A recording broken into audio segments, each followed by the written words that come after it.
के साथ सरकार के बीच में अपनी आवाज उठाना चाहता है। हम सबके नेता माननीय राहुल गांधी जी, हमारी नेता प्रियंका गांधी जी और सभी CWC से लेके CEC से लेके और हमारे कई मुख्यमंत्रियों से लेके पूरे देश के महत्वपूर्ण नेता इस आयोजन के अंदर 27 तारीख को चालू होगा। और जो महू में जो आयोजित होने वाली जय बापू जय भीम जय संविधान और यह अभियान है, इसमें लगभग जो पूरे प्रदेश से हमें लोगों से चर्चा हो रही है कि पूरे प्रदेश से लगभग 2 लाख से ज्यादा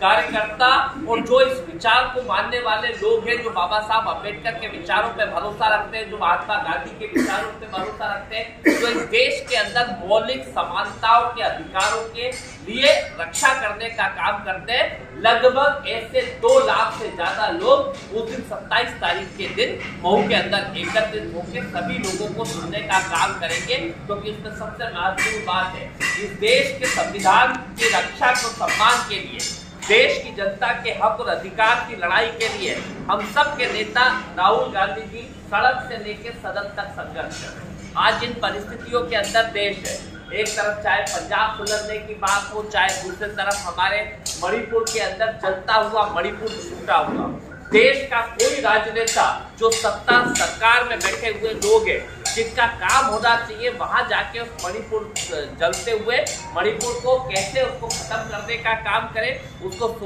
सुलगते हुए मणिपुर को बंद करने का काम करे और कैसे उसकी व्यवस्थाओं को ठीक करने का काम करे। जो संवैधानिक रूप से जो काम करना है, उस संविधान की रक्षा करने का काम सिर्फ एकमात्र नेता, हम सब के नेता माननीय राहुल गांधी जी करने का काम कर रहे हैं। राहुल गांधी जी जो पहले कन्याकुमारी से कश्मीर तक पैदल चले, लोगों को दर्द को समझने का काम करा और उसके बाद मणिपुर से लेके मुंबई तक की जो उन्होंने यात्रा करी और जिसके माध्यम से इस देश के हर उस वर्ग जो पीड़ित वर्ग है उसके साथ खड़े होने का काम करा और जो सच्चाई के लिए सड़क पे भी लड़ते हैं, सदन के अंदर भी लड़ते हैं और लोगों के मौलिक अधिकारों के लिए कहीं ना कहीं काम करने का काम करते हैं। आज जो स्वतंत्रता की बात है, क्या स्थितियां क्या है, भारतीय जनता पार्टी बाबा साहब का अपमान, हमारे देश के प्रधानमंत्री, हमारे देश के गृह मंत्री जी जो जिस तरीके से सदन के अंदर बाबा साहब अम्बेडकर का मजाक उड़ाते हैं, जिस तरीके से,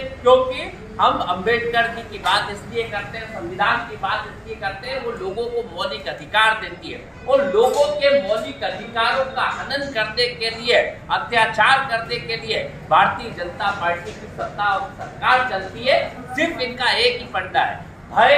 भूख और भ्रष्टाचार, प्रचार प्रसार और भ्रष्टाचार। सिर्फ इस मूल मंत्र के ऊपर भारतीय जनता पार्टी काम करती है और इनके इस एजेंडे को जो सुरक्षित नहीं होने देना चाहते हैं, उनके खिलाफ कहीं ना कहीं उन चीजों को खत्म करने का काम करती है। इस देश के संविधान के अंदर से लोगों के मौलिक अधिकारों को कैसे खत्म किया जाए, इस देश के संविधान के अंदर से लोगों के जो मूल स्वरूप है, जो लोगों को समानता का अधिकार देता है, उसे कैसे खत्म करा जाए, ये भारतीय जनता पार्टी का एक बड़ा चेहरा है। और जिस तरीके से मोदी और अमित शाह ने इस देश के अंदर बाबा साहब अम्बेडकर का सदन के अंदर अपमान करने का काम करा है, जिसके खिलाफ कांग्रेस पार्टी लगातार सड़क से लेके सदन के अंदर लड़ने का काम कर रही है और मौलिक अधिकारों के लिए लड़ने का काम कर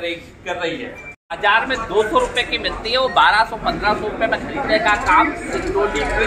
वहाँ पे आंगनबाड़ियों में करा है। 1500 जगह की जो आई है रिपोर्ट सीधे तौर पे कि 200 रुपए की चीज 1500, 2-2000 के अंदर खरीदने का काम करा और 4,98,00,000 का जो घोटाला वहाँ के लोगों ने करा है। सीधे तरीके से नीचे से लेके ऊपर तक भ्रष्टाचार है। जेम पोर्टल भ्रष्टाचार का सबसे बड़ा अड्डा है। इसके ऊपर एक रहस्य जांच सीबीआई के द्वारा होना चाहिए, यहाँ पे हमारे कई संस्थाओं के द्वारा होना चाहिए कि मध्य प्रदेश में पिछले 10 साल में जो जेम पोर्टल के माध्यम से खरीदी हुई हर चीज, मार्केट की वैल्यू क्या है, वहां की खरीदी गई वैल्यू क्या है, मार्केट से डबल प्राइस पे दे दो अपनी जगह चलता है, 6 गुना प्राइस पे, 10 गुना प्राइस पे, 20 गुना प्राइस के ऊपर जो मार्केट से दी गई चीजें, ये इसके ऊपर बड़ा भ्रष्टाचार मध्य प्रदेश में करा है। इसके खिलाफ कार्रवाई होनी चाहिए और सीधी जांच नीचे से ऊपर तक पूरे प्रदेश की आंगनबाड़ियों से लेके अलग अलग जो भी संस्थाएं उनकी होना चाहिए।